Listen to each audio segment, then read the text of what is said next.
Hello friends, তোমাদের আবার একটি নতুন ভিডিওতে স্বাগত জানাই। তো কলকাতা ইউনিভার্সিটির পক্ষ থেকে এই মুহূর্তে বিগ ব্রেকিং আপডেট নিয়ে চলে এসেছি। কলকাতা ইউনিভার্সিটিতে বর্তমানে কিন্তু এখনো পর্যন্ত স্টুডেন্টসরা আন্দোলনরত অবস্থাতে রয়েছে, যতক্ষণ না পর্যন্ত কর্তৃপক্ষ তাদের সামনে এসে যতক্ষণ না পর্যন্ত অনলাইন পরীক্ষার বিষয়ে কথা বলবে বা অনলাইন পরীক্ষার কথা না মানবে, ততক্ষণ পর্যন্ত স্টুডেন্টসরা কর্তৃপক্ষকে ছাড়তে নারাজ, এমনটা তথ্য উঠে আসছে। এবং স্টুডেন্টসরা রাত পর্যন্ত সেখানে কিন্তু রয়েছে আন্দোলনরত অবস্থাতে।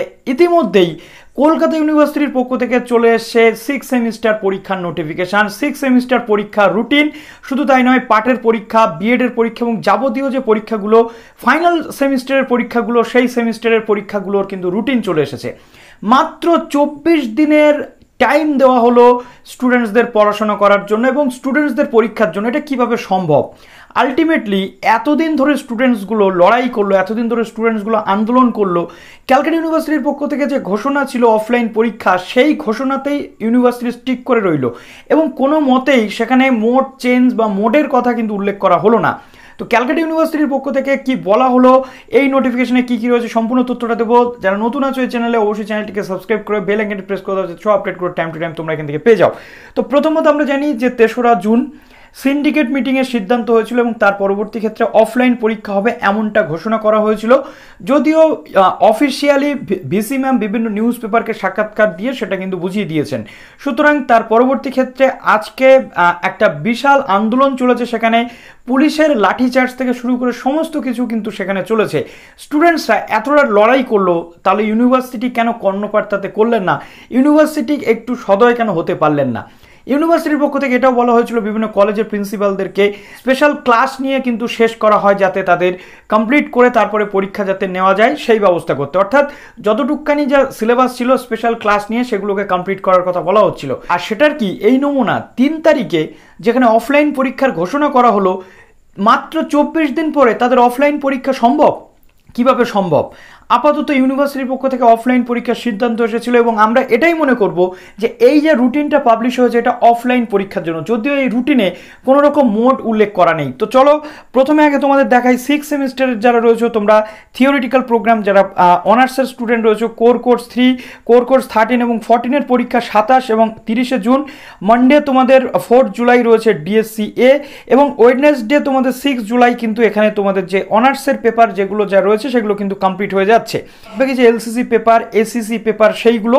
তার পরবর্তী ক্ষেত্রে ডিএসসি 1B 2B এই পেপারগুলো কিন্তু শুরু হচ্ছে 9 জুলাই থেকে এবং এখানে তোমাদের 9 জুলাই থেকে 13 জুলাই পর্যন্ত চলছে এবং প্র্যাকটিক্যাল পরীক্ষা জুলাই মাসের 14 থেকে 27-এর মধ্যে বলা হচ্ছিল।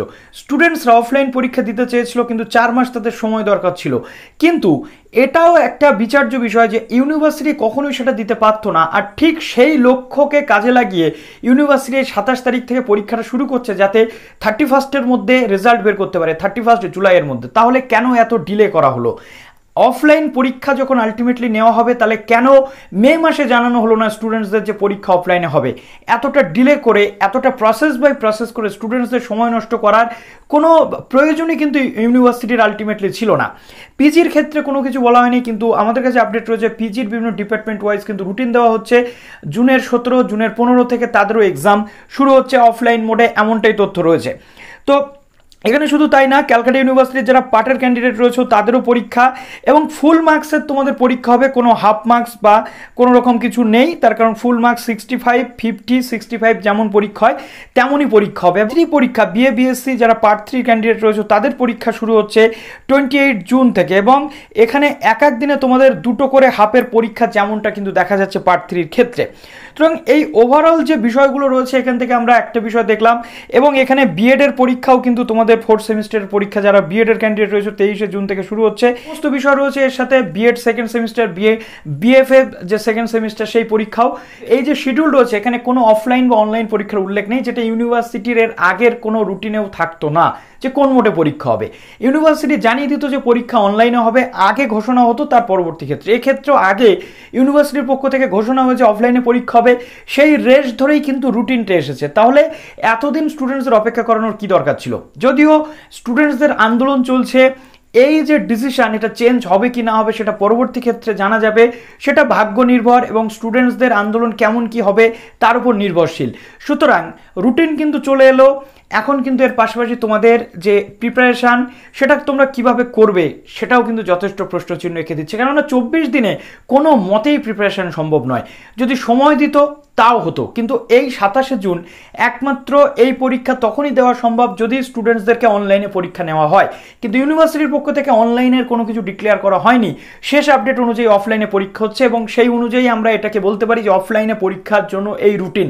আন্দোলনের গতিধারা এবং আন্দোলনের দিকে তাকিয়ে, আন্দোলনের যে দিক প্রশস্ত হচ্ছে সেই দিকে তাকিয়ে পরবর্তী ক্ষেত্রে অনলাইন পরীক্ষার সিদ্ধান্ত আসে কিনা সেটাই দেখার। তো চলো, সত্যি আজকে ভীষণই বলতে খারাপ লাগছে যে তোমাদের জন্য আলটিমেটলি বর্তমানে কোনো গুড নিউজ আমরা দিতে পারছি না। তো চলো, ভালো থেকো সবাই, অল দ্য বেস্ট।